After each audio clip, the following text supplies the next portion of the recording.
Sir, आप हमारी चर्चा में शामिल हुए, इसके लिए सबसे पहले तो आपका धन्यवाद।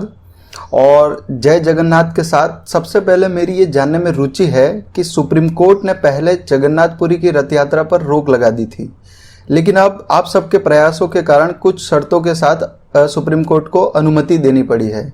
ऐसे में मैं पढ़ रहा था कि बहुत से लोग इसे हिंदुओं की जीत बता रहे हैं, तो आप इसको किस तरह से देखते हैं? सुप्रीम कोर्ट ने जो अपना फैसला पलटा है, इसे आप किस तरह से देखते हैं?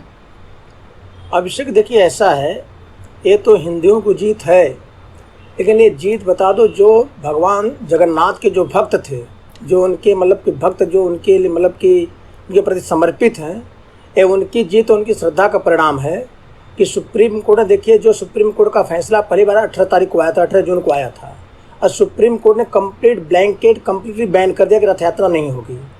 उसके बाद इतने कम समय में फिर लोगों ने इंटरवेंशन एप्लीकेशन फाइल किया, हमने भी फाइल किया था, हम लोगों ने पिटीशन फाइल किया, सब कुछ किया। तो फिर सुप्रीम कोर्ट ने अपना फैसला बदला। तो सुप्रीम कोर्ट नॉर्मली कोई फैसला देती है तो इतनी जल्दी नहीं बदलती, इस तरह सुप्रीम कोर्ट फैसला नहीं बदलती है। तो इसमें कहीं न कहीं ये भगवान जगन्नाथ का डिवाइन इंटरवेंशन इसमें हुआ। भगवान ने भक्तों की आस्था का ख्याल रखे, भगवान ने खुद इस तरह से मतलब कि न्यायाधीश महोदय के दिमाग में बैठ करके मेरा ऐसा मानना है कि इन्होंने फैसले को बदलवाया।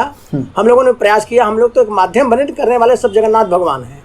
और मैं बता रहा हूँ, जब हमारे जो सहयोगियों के साथ हमारी बातचीत, हमारे 3-4 दिन कंटिन्यू हम लोगों ने इसके ऊपर काम किया था, तो हमने सबको यही बोला था कि देखिए हम लोग निमित्त बन रहे हैं, लेकिन वो जगन्नाथ हैं, वो सबके नाथ हैं, उनकी रथ यात्रा तो पक्का होगी, चाहे जैसे होगी, इसको कोई नहीं रोक सकता है। तो जहाँ तक सुप्रीम कोर्ट का सवाल है, देखिए सुप्रीम कोर्ट ने जो पहली बार पूरा ब्लैंकेट बैन दिया था, इसके पीछे कारण था कि सुप्रीम कोर्ट को सारी बातें बताई नहीं गई थी। बातें क्या नहीं बताई गई थी कि देखिए इसमें मैं थोड़ा सा राजनीतिक भी हिसाब किताब में देख रहा हूँ कि जो स्टेट गवर्नमेंट उड़ीसा की थी, उसका भी कहीं न कहीं हमको उसके तरफ से भी लैप्सेस लग रहे हैं। मैं एग्जाम्पल क्यों बता रहा हूँ आपको, ऐसा क्यों बता रहा हूँ कि देखिए ये जो सुप्रीम कोर्ट में याचिका दायर हुई थी, जनहित याचिका, उसको फाइल करने वाला उड़ीसा विकास परिषद नाम की एक संस्था है, और उसको चलाने वाला एक वकील है, वकील का नाम उसमें जो चलाता है संस्था वो। अब उसने देखिए अपना एनुअल इनकम जो बताया है, क्या होता है जब कोई अगर PIL सुप्रीम कोर्ट में फाइल करते हैं आप, तो PIL फाइल करने के सर्टेन रूल्स और रेगुलेशन, क्योंकि PIL का बहुत मिसयूज होता है, लोग दुरुपयोग करते हैं। तो इसके लिए PIL फाइल करने वाला आदमी जेन्युइन है, उसका बोनाफाइडी चेक करने के लिए बहुत सारी शर्तें सुप्रीम कोर्ट में रखी गई हैं, वो सब बताना पड़ता है। उसमें एक क्राइटेरिया है कि उसको अपना इनकम बताना पड़ता है, उसका इनकम क्या है। तो इस PIL में जो सुप्रीम कोर्ट में फाइल हुआ था, याचिकाकर्ता ने अपना सालाना इनकम 5 लाख रुपए बताया था, और जो वकील उसकी तरफ से सुप्रीम कोर्ट में आए थे, वो वकील ऐसे आए थे जो 15 लाख रुपए एक डेट का लेते हैं, केवल हियरिंग का एक डेट में खड़ा होने का लेते हैं 15 से 20 लाख रुपए। ऐसे 2 सीनियर वकील आए थे, मुकुल रोहतगी और जो है कि रंजित कुमार। और उसके बाद कॉन्फ्रेंस करना, ड्राफ्ट फाइनल करना, मतलब समझिए कि इसमें कम से कम 50 लाख रुपए कम से कम खर्चा याचिकाकर्ता का हुआ होगा वकीलों के पीछे। तो जो मतलब कि जो संस्था, जो आदमी जो है या जो संस्था अगर एनुअल इनकम 5 लाख रुपए है, तो 50 लाख रुपए कहाँ से खर्चा की होगी बताइए आप। उसके बाद क्या हुआ, इसके सुप्रीम कोर्ट में याचिका दायर करने के पहले एक दूसरी संस्था ने उड़ीसा हाई कोर्ट में पिटीशन फाइल किया था इसको बैन करने के लिए। तो उड़ीसा हाई कोर्ट ने उसका पिटीशन डिसमिस किया था, और जब उड़ीसा हाई कोर्ट में जब पिटीशन चला था वहाँ पे, तो उस समय जो उड़ीसा गवर्नमेंट का, स्टेट गवर्नमेंट का जो वकील से बड़े लॉ ऑफिसर होते हैं, एडवोकेट जनरल होते हैं, वो अपीयर हुए थे। और फिर वही टीम उड़ीसा गवर्नमेंट की सुप्रीम कोर्ट में अपीयर हुई थी। तो सुप्रीम कोर्ट में ये बातें उस दिन क्यों नहीं बताई गई? पहले जब कोर्ट ने बैन किया तो बताना चाहिए था ना भाई कि जो है कि याचिका ऐसी पहले हाई कोर्ट में हुई है और हाई कोर्ट ने रिजेक्ट किया है। हाई कोर्ट ने बड़ा अच्छा ऑर्डर दिया था, हाई कोर्ट ने बहुत बढ़िया ऑर्डर दिया था। जब रिजेक्ट किया तो उसकी अच्छी रीजनिंग, उसके पीछे लॉजिक बहुत अच्छा दिया था, लेकिन एक कुछ भी बातें सुप्रीम कोर्ट में नहीं बताई गई, पिटिशनर ने नहीं बताया। अगर उसने नहीं बताया तो जैसे हम रिस्पॉन्डेंट हैं, अगर स्टेट गवर्नमेंट अगर चाहती तो रथ यात्रा हो गई तो उनको अपोज करना चाहिए था, सारी बातों को सुप्रीम कोर्ट को बताना चाहिए था, लेकिन उन्होंने भी उस समय मौन धारण किया। इसका मतलब कहीं न कहीं सरकारी जो तंत्र है, जो राज्य तंत्र, राज्य सरकार है, उसका भी उसमें कहीं न कहीं मतलब कि था कि रथ यात्रा नहीं हो गई। अब क्या बाद में पब्लिक का सेंटीमेंट अगेंस्ट में चला गया, तो फिर उन्होंने थोड़ा सा लिपापोती करने की कोशिश किया। सुप्रीम कोर्ट सारी बातें छुपाई गई थी, और सुप्रीम कोर्ट अगर आप आदेश पढ़िए, जो अभी दोबारा आदेश आया है, सुप्रीम कोर्ट ने उसमें बात को माननीय न्यायाधीश महोदय लोगों ने लिखा हुआ है अपने फैसले में कि जब पहली बार हमने बैन लगाया था तो हमने पूछा कि भाई इसका अल्टरनेट क्या हो सकता है, ये भीड़ को कैसे कंट्रोल किया जा सकता है, तो लोगों ने सीधा हाथ ऊपर किया, कोई रास्ता इसका कंट्रोल करने का नहीं है। लेकिन अच्छा। बाद में सारे रास्ते बताए, जब हमने बताया, हमने बोला भाई देखो ऐसा है कि आज लॉकडाउन, भले ही लॉकडाउन, लेकिन लॉकडाउन पहले जैसा नहीं है, सारा काम हो रहा है। अगर हम शराब बेच सकते हैं, शराब की दुकानें खुल सकती है, रथ यात्रा क्यों नहीं चल सकता हिंदुस्तान में, जो देश हिंदुओं का देश रहा है। और इस रथ यात्रा का बता दो अभिषेक, इसका जो है कि बड़ा मतलब इसका बड़ा पौराणिक और इसका वैदिक महत्व है। जो किंवदंती लोग जो बोलते हो तो ठीक है, लेकिन बता दो यात्रा का जो है संबंध मैं आपको बताऊंगा पुराणों में कहाँ कहाँ है। हम उस चीज़ पे आए उससे पहले मैं ये जानना चाह रहा था कि जैसे आपने कहा कि सुप्रीम कोर्ट में किस किस तरह से ये हुआ, किस तरह के एक मतलब एक एनजीओ ने सडनली आके इसमें एक एंट्री ली, अनजाने से एनजीओ ने किस तरह से वकीलों को हायर किया गया। तो इसके आगे भी मेरा ये सोचना था कि लॉकडाउन अनलॉक हो चुका था, है ना, सभी खुले में घूम रहे हैं, यातायात कार्यालय भी बहाल हो चुके हैं। ऐसे में जगन्नाथपुरी की ऐतिहासिक रथ यात्रा, जिसके बारे में आप ये भी कह रहे हैं कि इसका पुराणों से भी संदर्भ मिलता है, इसके रोकने के विषय में सोचना क्या इतना मात्र ही किसी षड्यंत्र की गंध अनुभव नहीं करवाता है? देखिए बता दो, अगर पूरे घटनाक्रम में अगर आप ध्यान दीजिए पूरे घटनाक्रम में, तो इसमें बहुत बड़ा षड्यंत्र था। मतलब हिंदू धर्म को मतलब एक आघात पहुंचाने के लिए, जो सालों सालों से हमारे जो कई सालों से, कई सैकड़ों सालों से हमारी जो परंपरा चली आ रही थी, इसको ख़त्म करने के लिए, हिंदू सनातन धर्म के ऊपर आघात करने के लिए बहुत बड़ा एक षड्यंत्र था। और इसमें काफ़ी लोग मिले हुए थे, और नहीं तो इस तरह से होना मुश्किल था। और सुप्रीम कोर्ट को भी अंधेरे में रखा गया। और देखिए जब सुप्रीम कोर्ट सारी बातें बताई गई कि भैया अल्टरनेट उसका ये हो सकता है कि आप रिस्ट्रिक्शन डाल दो, रथ यात्रा कंप्लीट बैन करने के बजाय आप ये बोल दो भाई 400-500 आदमी रहेंगे। हम तो यहाँ तक सजेशन पिटिशन में हमने लिखा था कि भैया हम उसको हाथी से खिंचवा लेंगे या हम मशीन से, किसी गाड़ी से खिंचवा लेंगे रथ यात्रा को, लेकिन रथ यात्रा बंद नहीं होनी चाहिए। तो सुप्रीम कोर्ट ने उस बात को माना। फिर सुप्रीम कोर्ट ने उस बात को मतलब अब सुप्रीम कोर्ट ने उस बात को समझा, और माननीय सुप्रीम कोर्ट ने फिर इसलिए अपने फैसलों को बदला। और सुप्रीम कोर्ट अपने आदेश में दोबारा जो आदेश उसमें लिखा हुआ है कि हमको ये बात अगर पहले बताए, उनको मतलब ऐसा करने की कोशिश कर रही सुप्रीम कोर्ट कि जब उन्होंने पहले पूछा कि भाई इसका अल्टरनेट दूसरा इसका उपाय क्या हो सकता है, तो लोगों ने बोला इसका कोई उपाय नहीं है भीड़ को कंट्रोल करने का।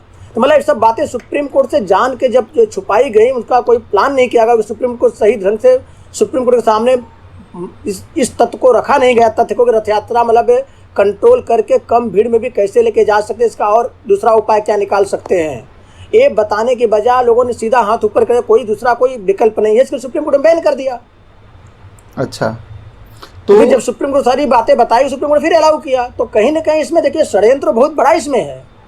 इसमें मुझे तो राज्य सरकार की मंशा पर भी, मुझे जो वहाँ की राज्य सरकार है उसकी मंशा पर भी हमको खोट लग रहा है। देखिए बता दो कारण क्या हो सकता है। देखिए बताता हूँ। एक तो देखिए आपने देखा है कि हमारे जितने सनातन धर्म के जितने हमारे मान्यताएं, हमारे जो पौराणिक हमारी हर चीज़ें, सबके ऊपर कहीं न कहीं आक्रमण, कहीं न कहीं आघात हो रहा है। मैं एग्जांपल आपको दे रहा हूँ, सबरीमाला मंदिर देख लीजिए आप।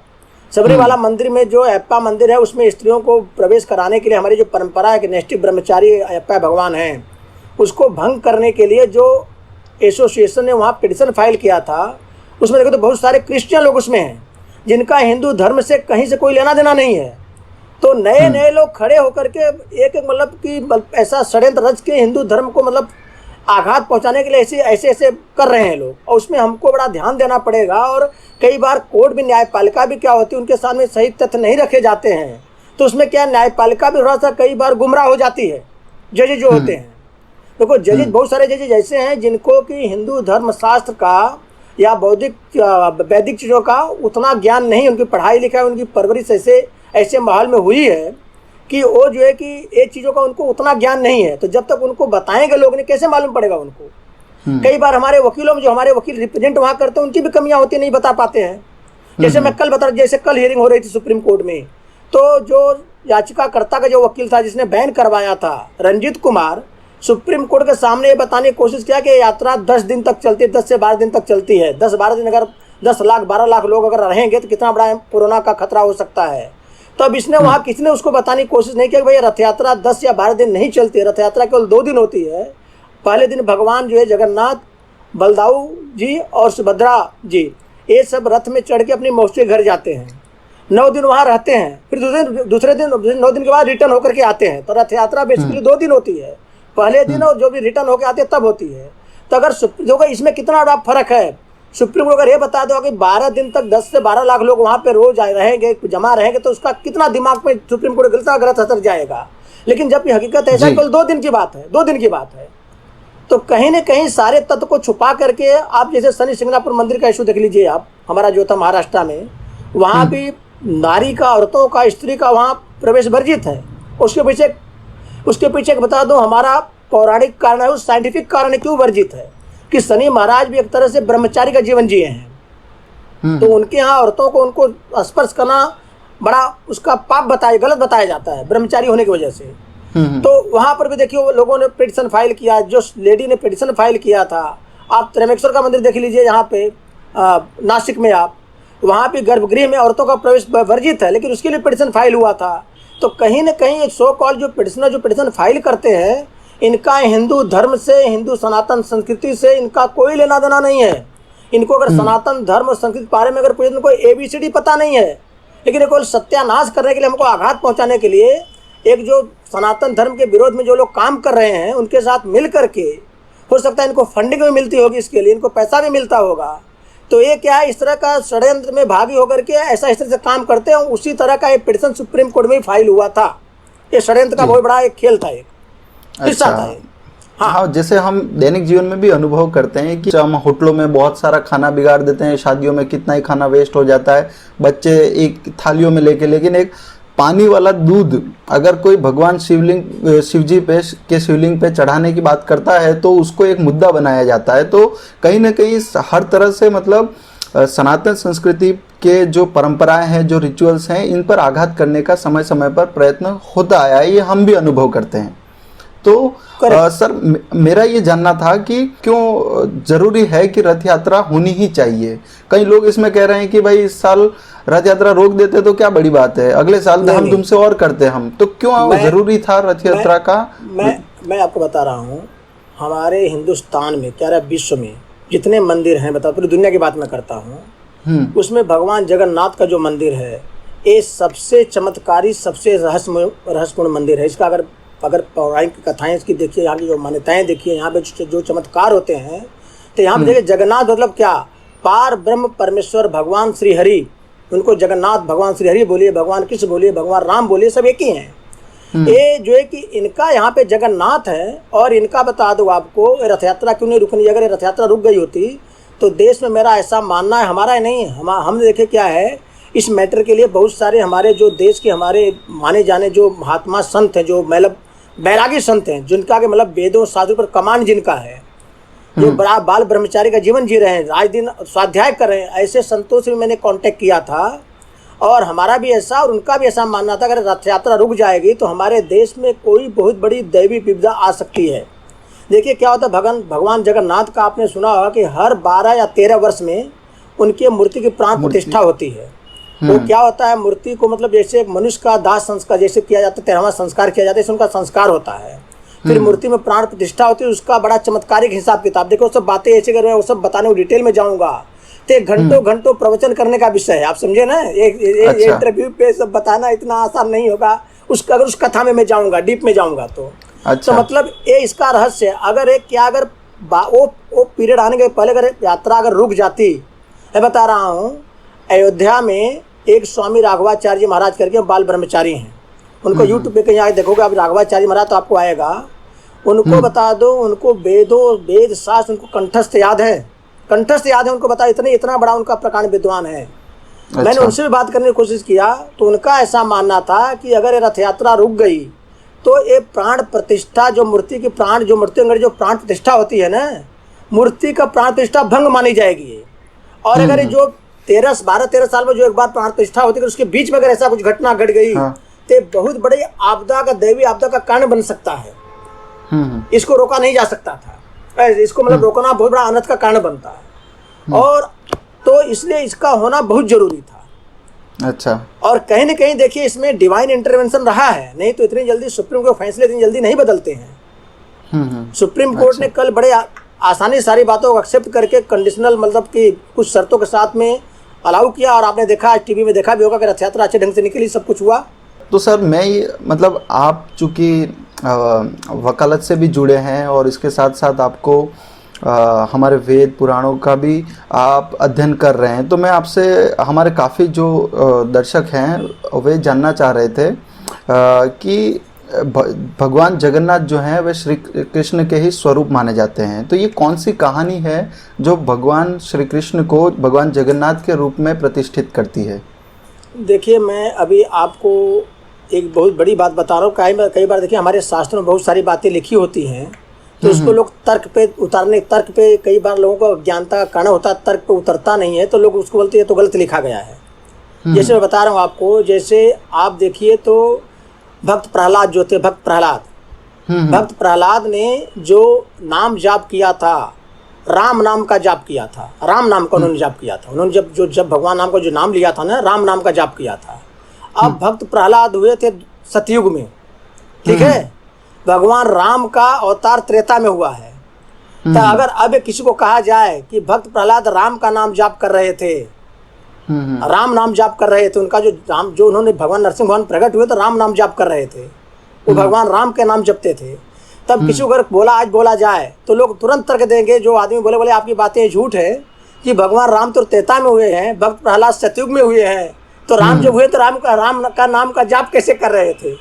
तो मैं ये बताने की कोशिश कर रहा हूँ कि ये जो राम कृष्ण हमारे जो जितने अवतार हैं राम कृष्ण के, ये एक बार नहीं होते हैं। ये जो चारों युग है ना, सतयुग, आपने देखा होगा 4 युग हैं, सतयुग, त्रेता, द्वापर, कलयुग। ये चारों युग बार बार आता है, बार बार आता है। तो कई बार ये युग जब आता है जाता है, तब एक कल्प होता है। एक कल्प में महाप्रलय होता है। प्रलय और महाप्रलय 2 चीजें होती हैं। महाप्रलय जब होता है तो कुछ नहीं बचता है, यहाँ तक कि हमारे जो देव हैं, देवता देवी भी नहीं बचते, केवल श्री हरि भगवान विष्णु बचते हैं, जो महाविष्णु है वही बचते हैं, बाकी कोई नहीं बचता है। फिर उनसे भी सृष्टि की रचना होती है। ब्रह्मदेव भी भगवान विष्णु के अंतर्गत ही आते हैं, श्री हरि महाविष्णु के अंतर्गत आते हैं। उनका भी नाश हो जाता है, उनका भी नाश हो जाता है। तो क्या होता है कि ये भगवान का जो अवतार होता है हर कल्प में होता है। भगवान राम या भगवान कृष्ण का अवतार एक बार नहीं हुआ है, हर कल्प में बार बार होता है। तो अब उसके लिए मैं आपको आ रहा हूँ कि कृष्ण का और ये जगन्नाथ भगवान का क्या संबंध है। जगन्नाथ मतलब क्या होता है? जो जग के नाथ है, सबके नाथ है, जगन्नाथ। ये श्री हरि विष्णु जगन्नाथ है। अब कृष्ण का इसका कैसे संबंध है बता रहा हूँ आपको। कृष्ण कैसे है, जगन्नाथ कृष्ण कैसे हैं?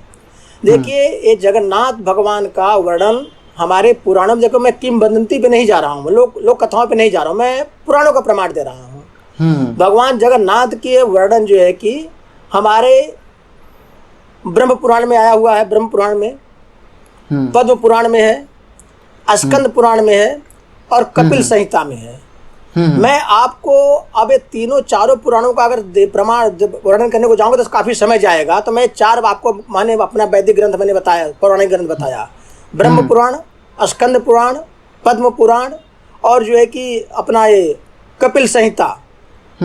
तो अब मैं ब्रह्म पुराण को मैं लेता हूँ। ब्रह्म पुराण में इसका वर्णन है। अब देखिए, है ये स्वरूप जगन्नाथ भगवान जो है, भगवान जो जगन्नाथ है वो राधा रानी और कृष्ण भगवान के मिश्रित स्वरूप है। राधा रानी कृष्ण भगवान के मिश्रित स्वरूप जगन्नाथ बने हैं। और बलराम जी वह बलभद्र उनके बड़े भैया बलराम जी हैं और सुभद्रा उनकी बहन है। तो देखने को जाओ तो भगवान का कृष्ण बलराम और सुभद्रा का जो कहानी है, जो अवतार हुआ द्वापर युग में हुआ है। लेकिन अब ब्रह्म पुराण अगर पढ़ोगे तो इसकी कथा जुड़ती है सतयुग से। सतयुग में जो है कि इंद्रदुम्न नाम के राजा हुए थे, महान राजा हुए थे। वो अवंतिकापुर मतलब है उज्जैन जो है ना अपना, जो महाकाल का, भगवान महाकाल की नगरी उज्जैन है ना, अवंतिकापुर, उसको अवंतिकापुर बोलते हैं। वहाँ के सतयुग में राजा इंद्रदुम्न करके महान राजा हुए थे, बड़े धर्मात्मा राजा थे, बहुत धर्मात्मा राजा थे। तो वो महाप्रतापी राजा थे। तो एक बार क्या, ब्रह्म पुराण में जो लिखा उसमें लिखा, एक बार क्या हुआ कि राजा बेसिकली भगवान श्री हरि विष्णु के भक्त थे। राजा इंद्रदुम्न जो राजा थे, तो उनके दिल में एक दिन, उनके हृदय में इच्छा हुई कि मैं श्री हरि की जाके कहीं मतलब कि उनकी मैं आराधना पूजा करूं। तो उनका ध्यान गया कि पूरे भूमंडल पे सबसे उत्तम पवित्र तीर्थ या नदी का जगह, नदी का किनारा या तीर्थ स्थल कौन सा हो सकता है सबसे पवित्र। तो जगन्नाथपुरी धाम को पुरुषोत्तम पुरी बोलते, पुरुषोत्तम धाम भी बोलते हैं, पुरुषोत्तम क्षेत्र भी इसको बोलते हैं, जगन्नाथपुरी को। तो उनके मन में एकाएक मतलब एक ख्याल आया, उनके भगवान इसे प्रेरणा दी कि नहीं, सबसे उत्तम अगर धरती वगैरह कहीं कुछ है तो पुरुषोत्तम क्षेत्र है जगन्नाथपुरी। तो उन्होंने क्या किया, उन्होंने जो ब्रह्म पुराण में लिखा हुआ बता रहा हूँ मैं, तो उन्होंने फिर जो है कि अपने पूरे अपने लाव लश्कर के साथ में राजा अवंतिकापुर से निकले हैं और पुरुषोत्तम क्षेत्र में जगन्नाथपुरी में गए हुए हैं। वहाँ गए, वहाँ रह के उन्होंने भगवान की मतलब आराधना, विष्णु भगवान श्री हरि की आराधना उन्होंने शुरू की है। शुरू की, उसके बाद उनके दिमाग में आया कि मैं यहाँ पे एक सुंदर भव्य मंदिर भगवान श्री हरि विष्णु का मैं बनवाऊं। ये सब ब्रह्म पुराण में प्रमाणित है, श्लोकों के साथ प्रमाणिक है ब्रह्म पुराण में। अच्छा। तो फिर उन्होंने क्या किया, वहाँ पे उन्होंने आराधना किया और बाद में उन्होंने वहाँ मंदिर बनवाने के लिए क्या किया कि अपने, चूंकि वो महान सम्राट थे, वो राजाओं के भी राजा थे, जो इंद्रदुम्न थे राजाओं के राजा, जो सम्राट बोलते हैं, चक्रवर्ती सम्राट थे। तो उन्होंने अपने अधीन सारे राजाओं को निमंत्रण देके बुलाया कि भाई सब मिलकर हमको मंदिर को बनाना है। तो मंदिर की वहाँ व्यवस्था बनने का, मंदिर बनना शुरू हुआ। जब मंदिर बनना शुरू हुआ वहाँ पे, तो इनके हृदय में ऐसी भावना आई कि भगवान की मूर्ति में कहाँ से लाऊं, भगवान की मूर्ति में कहाँ से लाऊं, मतलब ऐसी कौन सी भगवान की मूर्ति कहाँ से लाऊं, किस पत्थर की बनाऊं, कहाँ से पत्थर लाऊं, कहाँ का पत्थर या किस जगह का मूर्ति लाना पड़ेगा, ज़्यादा शुभ होगा, ये सब इनके दिमाग में भावना आई। तो ये क्या, भगवान का ध्यान करते करते एक दिन रात को सो गए। रात को सो गए, इनके दिल में ऐसी हृदय में इच्छा है कि भगवान का मतलब हमको दर्शन हुए, भगवान श्री विष्णु हमको दर्शन देवें और कुछ हमारा मार्गदर्शन करें। तब उसी रात को, इस दिन इन्होंने भगवान की आराधना स्तुति करके सो, मैं शॉर्ट में बहुत बता रहा हूँ आपको, बहुत लंबी कहानी है, बहुत शॉर्ट में बता रहा हूँ। तो राजा इंद्रदुम्न जो है कि रात को भगवान की स्तुति करके रात को फिर सो गए, इनकी निद्रा आ गई। निद्रा आ गई तो भगवान ने इनको स्वप्न में आके श्री हरि विष्णु भगवान ने इनको दर्शन दिया और दर्शन देके बोले कि देखो ऐसा है कि तुम चिंता मत करो, तुम मंदिर में जो मूर्ति हमारी स्थापित करना चाहते हो तो तुम सुबह उठना, सुबह उठ के जो दक्षिण भाग में जो समुद्र है, इस समुद्र में जाना, वहाँ बहुत सारे वृक्ष हैं, वहाँ पे विशाल वृक्ष आपको मिलेगा जिसका कि आधा हिस्सा, आधा जड़ उसका पानी में है, समुद्र के पानी में, आधा समुद्र के पानी के बाहर है, जमीन पे है। ऐसा है वृक्ष, उस वृक्षों में ऐसा वृक्ष एक होगा। जाके उस वृक्ष को तुम कुल्हाड़ी से चुपचाप अकेले जाके सुबह प्रातः भोर में जब सूर्योदय होने के बाद जाके काटना उसको। काटने के बाद वहाँ आपको कोई अद्भुत चीज़ मिलेगी, उसी से लाके आप जो है कि मंदिर मूर्ति बनाना, ऐसा भगवान उनको स्वप्न में कहा। ये ब्रह्म पुराण में बाकायदे श्लोकों में वर्णित है सारी कहानी। ब्रह्मा जी सारी मुनियों को कथा सुना रहे हैं, बता रहे हैं। तो बाद में जब राजा का निद्रा खुली, राजा जाग गए, तो राजा को नींद नहीं आई, राजा इंद्रदुम्न को, तो उन्होंने भगवान की स्तुति वगैरह करके पूरा रात बिताया। सुबह जैसे ही सूर्योदय हुआ तो राजा ध्यान स्नान करके समुद्र में फिर गए वो वृक्ष का पता लगाने के लिए। तो गए तो वहाँ बहुत सारे वृक्ष थे, वृक्षों के वृक्ष में उनको जो वृक्ष भगवान ने बताया तो सबने वो वृक्ष वहाँ मिला। तो कुल्हाड़ी से वो काटने लगे, कुल्हाड़ी से काट के उन्होंने वृक्ष को गिरा दिया। वृक्ष को गिराया तो वृक्ष को दो टुकड़े करने के लिए सोच रहे थे। उसी समय जो है कि उसी वृक्ष में से दो ब्राह्मण पुरुष पैदा हुए, दो ब्राह्मण पुरुष निकले। और ब्राह्मण पुरुष कौन थे? भगवान श्री हरि विष्णु थे और विश्वकर्मा थे। विश्वकर्मा जी देवताओं के शिल्पकार हैं, वो थे, विश्वकर्मा जी थे। वो निकले, ब्राह्मण के रूप में थे। तो उन्होंने राजा से पूछा कि राजन आप वृक्ष को क्यों काट रहे हो, हरे भरे वृक्ष को आपने क्यों काटा? तो राजा ने बोला कि ब्राह्मण देवता, हमको हमारे श्री हरि विष्णु ने स्वप्न में आके हमको ऐसा आदेश दिया, उन्होंने ऐसा ऐसा बताया, उनके आदेश से मैं काट रहा हूँ। हमको भगवान की मूर्ति बनाना है मंदिर में स्थापित करने के लिए। तो भगवान श्री हरि जो ब्राह्मण रूप में थे विष्णु भगवान बड़े प्रसन्न हुए, जगन्नाथ भगवान बड़े प्रसन्न हुए। बोले राजन आपका उद्देश्य तो बहुत अच्छा है, एक काम करिए कि आप हमारे साथ आइए, हमारे साथ आइए और मैं कैसे इसकी मूर्ति बनेगी मैं आपको बताता हूँ। फिर भगवान श्री हरि जो ब्राह्मण के भेष में थे और विश्वकर्मा को साथ में लेकर के वो राजा को लेकर वृक्ष के नीचे आके बैठे। फिर राजा ने, भगवान विष्णु ने राजा को बोला कि देखो ये जो है कि ये बहुत बड़े शिल्पकार है जो हमारे साथ में हैं, ये आपकी मूर्ति बना के देंगे, आपकी मूर्ति ये बनाएंगे। फिर वही उसी राजा के सामने भगवान ने वो विश्वकर्मा जी को मूर्ति बनाने की प्रक्रिया बताई कि जगन्नाथ भगवान की मूर्ति कैसी होनी चाहिए और बलदेव भगवान की मूर्ति कैसी होनी चाहिए, सुभद्रा जी की मूर्ति किस कलर में कैसी होनी। उन्होंने पूरा, भगवान ने उसका पूरा उनको एक पूरा डिस्क्रिप्शन बताया, उनका एक वर्णन बताया कैसी मूर्ति होनी चाहिए। और उन्होंने स्वीकार किया, उन्होंने बोला ये मैं ठीक है, मैं बनाऊंगा, ये मैं ऐसी मूर्ति बनाऊंगा। और फिर ब्रह्म पुराण में ऐसा कहा गया है, फिर उसी हिसाब से विश्वकर्मा ने मूर्ति बनाई और मूर्ति बड़ी अच्छी मूर्ति बना के जब तैयार कर दी तो राजा को बड़ा आश्चर्य हुआ कि मतलब ऐसी मूर्ति कैसे बन सकती है। तो राजा को लगा कि ये कोई ब्राह्मण पुरुष ऐसे कोई नहीं है, ये कोई दिव्य पुरुष है। राजा ने प्रणाम किया, बोले बताइए आप लोग ब्राह्मण, साधारण ब्राह्मण तो आप लोग नहीं हो, आप लोग कौन हो? आप लोग इंद्रदेव हो कि ब्रह्मदेव हो कि आप लोग भगवान शिव हो? कौन है आप लोग? कि रुद्र हैं, मरुदगण हैं, आप लोग कौन है? वसु है, कौन है? किन्नर हैं, गंधर्व हैं, कौन है? तो भगवान श्री हरि ने बोला कि न तो मैं शिव हूँ, न तो मैं ब्रह्म हूँ, न तो मैं इंद्र हूँ, न तो मैं सूर्य हूँ, मैं श्री हरि जगन्नाथ विष्णु हूँ और सब हमारे अंदर समाहित हुए हैं। तो भगवान ने फिर अपने पूरे विराट रूप का वर्णन किया कि सारी सृष्टि सारा सब कुछ हमारे में समाहित है। तब उसी वही मूर्ति ला के फिर राजा ने यहाँ पे जो कि उसी मूर्ति की स्थापना की है, ऐसा ब्रह्म पुराण में कहा गया है। और फिर ब्रह्म पुराण में रथ यात्रा का भी वर्णन दिया गया है। रथ यात्रा पे आए उससे पहले मैं आपसे एक चीज जानना चाह रहा था कि हमने सुना है कि इस मंदिर में जो मूर्तियां रखी गई हैं वे काफी रहस्यमय है। बताया जाता है कि भगवान जगन्नाथ, बलराम और सुभद्रा जी की इन मूर्ति जो रखी गई है इनमें से किसी के भी हाथ, पैर और पंजे नहीं है। बंगाल में देखें तो हमारे मित्र कहते हैं कि इन्हें थुटो जगन्नाथ कहते हैं। थुटो यानी विकलांग। तो विकलांग। ये इन मूर्तियों के हाथ पैर नहीं होने का कारण क्या है? तो वो कारण ऐसा है कि एक कथा ऐसी है जो कथों में मैं ब्रह्म पुराण की कथा आपको बताया, ब्रह्म पुराण में बताया मूर्ति बना के तैयार किया गया। लेकिन दूसरी कथा ऐसी है कि जब भगवान श्री विष्णु ने इनको बोला विश्वकर्मा को बनाने के लिए मूर्ति को, उसी वृक्ष का जो वृक्ष काटा गया था, उसी वृक्ष आपने देखा ना, भगवान की मूर्ति लकड़ी की मूर्ति होती है, आपने देखा होगा जगन्नाथ की भगवान की लकड़ी की मूर्ति है, तो उसी वृक्ष की मूर्ति थी वो। तो जगन्नाथ जब समुद्र से बह के वो वृक्ष आया, बाद में भगवान ने बोला कि इसी का मूर्ति बनाओ, पर इनको विश्वकर्मा जी को बोला। तो विश्वकर्मा जी ने राजा इंद्रदुम्न को बोला कि भाई ये मूर्ति बनाने में हमको 1 महीने का समय चाहिए मूर्ति बनाने में, और 1 महीने में हमको किसी तरह कोई विघ्न नहीं होना चाहिए, कोई हमको रोकेगा टोकेगा नहीं, कोई विघ्न नहीं डालेगा, और मुझे कोई व्यवधान नहीं होना चाहिए। तो राजा ने बोला, एग्री किया राजा ने, ठीक है ऐसा होगा। फिर विश्वकर्मा जी मूर्ति मंदिर में जब बनाने लगे बंद करके, तो 15 दिन बीत गया। तो 15 दिन में कहीं कोई भी जरा सा आवाज़, जरा सा ध्वनि कुछ नहीं आई, मतलब ऐसा नहीं लगा कि वहाँ कुछ काम हो रहा है। तो राजा जो है बड़े आश्चर्य में पड़ गए कि ये क्या हो रहा है, मूर्ति बन रही कि नहीं बन रही, कुछ हो रहा है कि नहीं हो रहा है। तो राजा ने क्या किया, कौतूहल में आकर के उन्होंने क्या किया, विश्वकर्मा की बात न मान करके उनको लगा कि कुछ यहाँ काम ही नहीं हो रहा है, मूर्ति बनेगी नहीं हमारी, कुछ होगा ही नहीं, कि उसमें से कोई आवाज़ नहीं आ रही थी। तो उन्होंने क्या किया, राजा ने आदेश दे करके 1 महीने के बजाय 15 दिन में ही दरवाज़ा खुलवा दिया जबरदस्ती पता देखने के लिए। और जब खुलवाया तो उसमें विश्वकर्मा जी ने यही इतना ही मूर्तियाँ बना के छोड़ी थी, इसके आगे मूर्ति बनाने का कार्यक्रम बाकी था। मतलब आधी मूर्ति बन पाई थी, बाकी मूर्ति बनाना बाकी था। उसी टाइम पर राजा ने दरवाजे खोल के दरवाजा खुलवा दिया, तो मूर्ति पूर्ण नहीं हो पाई।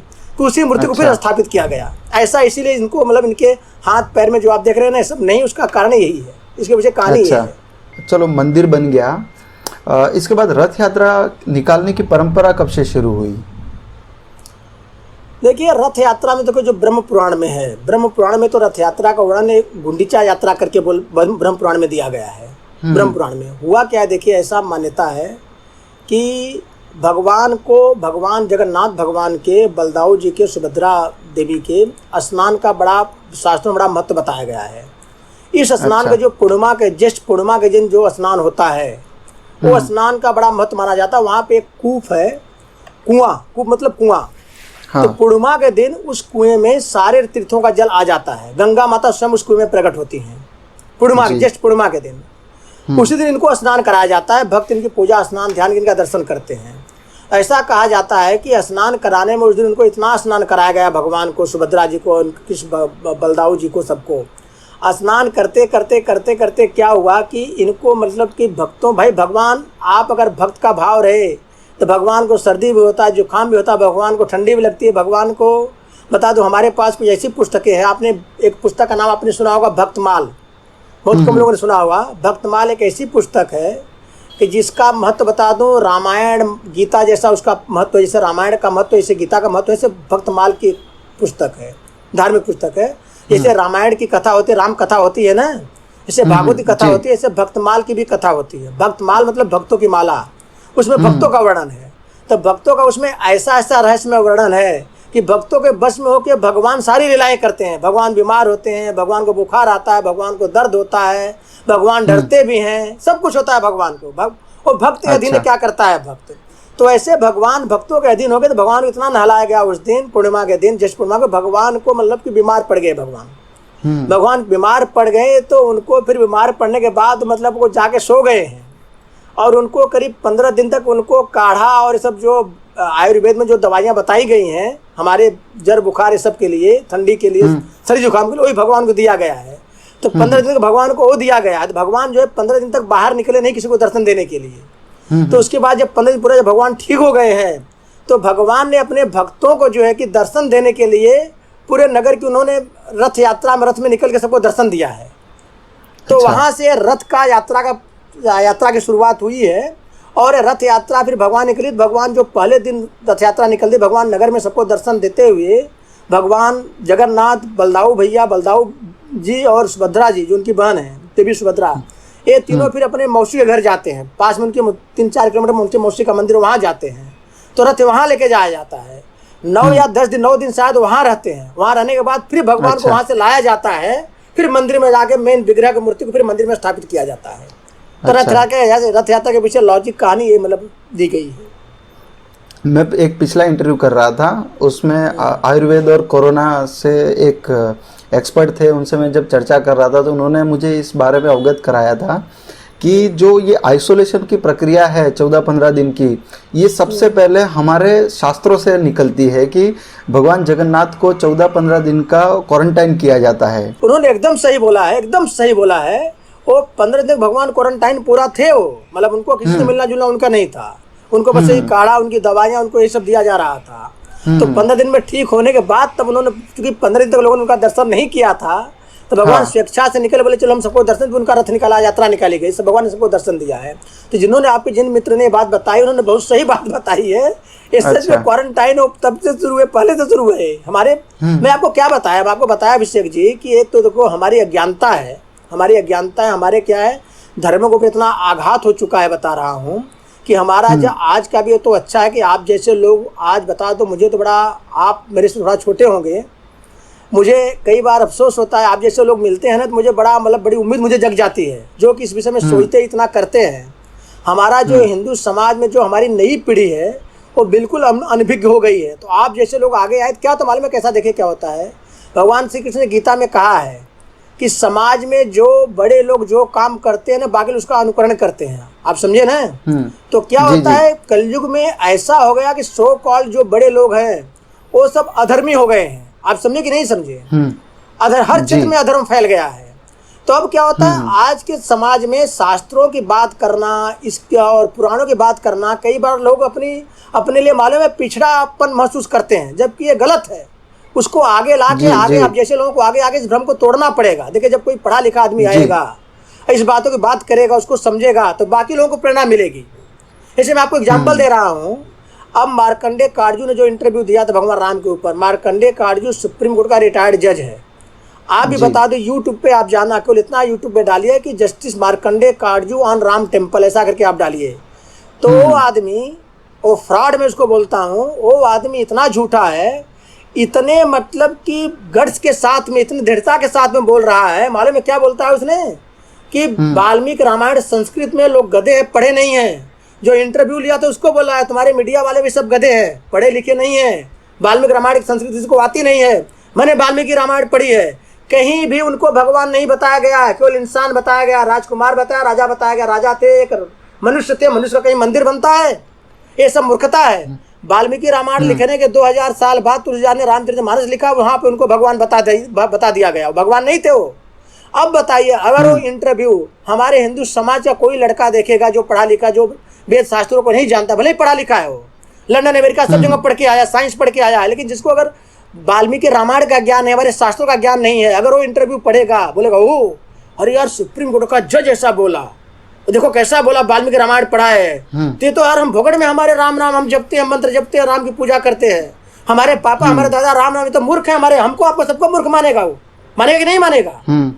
तो क्या होता है, ये सब चीजें बड़ा मतलब बड़ा आघात हमारे पे करें। तो आप जैसे लोग जो आगे आके सब चीज़ों को आगे बढ़ा रहे हैं, ये बहुत बढ़िया कर रहे हैं। आप समझिए एक तरह समाज में आप ये सनातन धर्म को बचाने का बहुत बड़ा काम कर रहे हैं, हम सबको करना चाहिए ऐसा।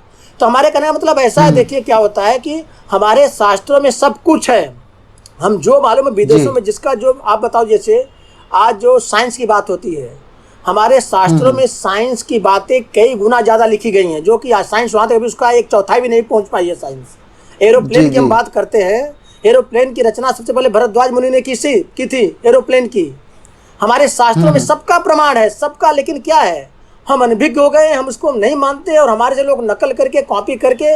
मैं आपको बताया, आप शिव पुराण पढ़िए, उसमें न्याय शास्त्र का वर्णन है, न्याय शास्त्र जिससे हमारी पूरी कानून व्यवस्था चलती है। हम अंग्रेजों का कानून बनाया हुआ फॉलो कर रहे हैं, लेकिन अंग्रेज कहाँ से सीखे हैं? जो आज हम हमारे बता दो, मैं तो क्रिमिनल वकील बता दो, मैं तो वकील हूँ पेशे से और 20 साल से मैं वकालत कर रहा हूँ। और देश का ऐसा कोई कोर्ट नहीं जहाँ मैं नहीं गया हूँ। मैं बता दूँ, मैं ऑल ओवर हाई कोर्ट में मैं जाता हूँ, देश की हर कोर्टों में मैं गया हूँ। और हाई कोर्ट में तो मेन प्रैक्टिस मेरी हमारे बॉम्बे, सुप्रीम कोर्ट में रेगुलर जाता हूँ। मैं बता दूं, मैं देखा कि हमारे न्याय शास्त्र में जो बारीकियां, जो न्याय शास्त्र डेवलप होते होते न्यायपालिका हमारी आज तक जो डेवलप होकर आई है, उसका सारा प्रमाण, सारी प्रक्रिया हमारे न्याय शास्त्र में है। मैं हैरान हो गया, मैं पढ़ा, मैं समझा तो हैरान हो गया। मैं बोला जो चीज़ की मैं आज बात करता हूँ अपने लॉ की बुक में, वो चीज़ हमारे न्याय शास्त्र में पड़ी हुई है। लोग समझते नहीं है। जैसे हमारे बताओ, जैसे हमारे लॉ में होता है डायरेक्ट एविडेंस बोला जाता है, डायरेक्ट एविडेंस, हियर से एविडेंस बोला जाता है, किसी की सुन की बात आपने कह रहे हो, ये सबका प्रमाण हमारे हमारे न्याय शास्त्र में है। प्रत्यक्ष प्रत्यक्ष प्रमाण, अप्रत्यक्ष प्रमाण, सब उसमें दिया गया है। हम चार्ज फ्रेम करने की बात करते हैं हमारे क्रिमिनल लॉ में, हमारे सिविल क्रिमिनल लॉ में, हमारा जो ट्रायल चलता है हम लोगों का लॉ में, इसकी सारी प्रक्रिया हमारे न्याय शास्त्र में है। अच्छा, जैसे हम एक आपको एग्जाम्पल बता रहे हैं, जैसे हमारे यहाँ होता है, हमारे क्रिमिनल लॉ में, हमारे यहाँ, हमारे देश में, पूरे वर्ल्ड में जो न्यायपालिका है, जुडिशियल सिस्टम है, इसमें कंसेप्ट है क्वांटम ऑफ सेंटेंस। जैसे फॉर एग्जाम्पल किसी आदमी, समझो कोई आदमी मर्डर किया, कोई आदमी समझो फोर्जरी, फ्रॉड किया, चीटिंग किया, समझ में, चीटिंग का एग्जाम्पल, समझो चीटिंग किया है, तो चीटिंग में क्या होता है, 7 साल तक की सजा का प्राविधान है चीटिंग में, कि उसको मैक्सिमम सेंटेंस 7 साल तक हो सकता है। तो जब कल को उसका गुनाह जब प्रूफ हो जाता है, नहीं उसने गुनाह चीटिंग किया, जब सिद्ध हो जाता है कोर्ट में, तो बाद में एक डेट गिरता है, हियरिंग होती है, क्वांटम ऑफ सेंटेंस। हम लोग हियरिंग करते हैं कि क्वांटम ऑफ सेंटेंस, इसको 7 साल की सजा का विधान तो है, लेकिन कोर्ट इसको कितना सजा देवे, मतलब 7 साल, मतलब कोर्ट 7 साल दे देवे, कोर्ट 7 दिन भी दे सकती है, 7 महीने भी दे सकती है, 3 साल भी दे सकती है, 7 साल भी दे सकती है। तो क्वांटम ऑफ सेंटेंस और एक आर्गूमेंट होता है हम लोगों का कि भाई इसको सजा कम दिया जाए। हम बोलते हैं कम दिया जाए, सरकारी वकील बोलता है ज़्यादा दिया जाए, मैक्सिमम दिया जाए। तो क्वांटम ऑफ सेंटेंस जो होता है ये हमारे न्याय शास्त्र में है, हमारे न्यायपालिका, हमारे कानून के, हमारे लेटेस्ट जो रिटन हमारा कानून है, अंग्रेजों का जो कानून हम फॉलो उसमें पाते हैं। लेकिन बता दूं, एक क्वांटम ऑफ सेंटेंस की व्यवस्था हमारे न्याय शास्त्र में भगवान शिव ने जो न्याय शास्त्र रचा उसमें है।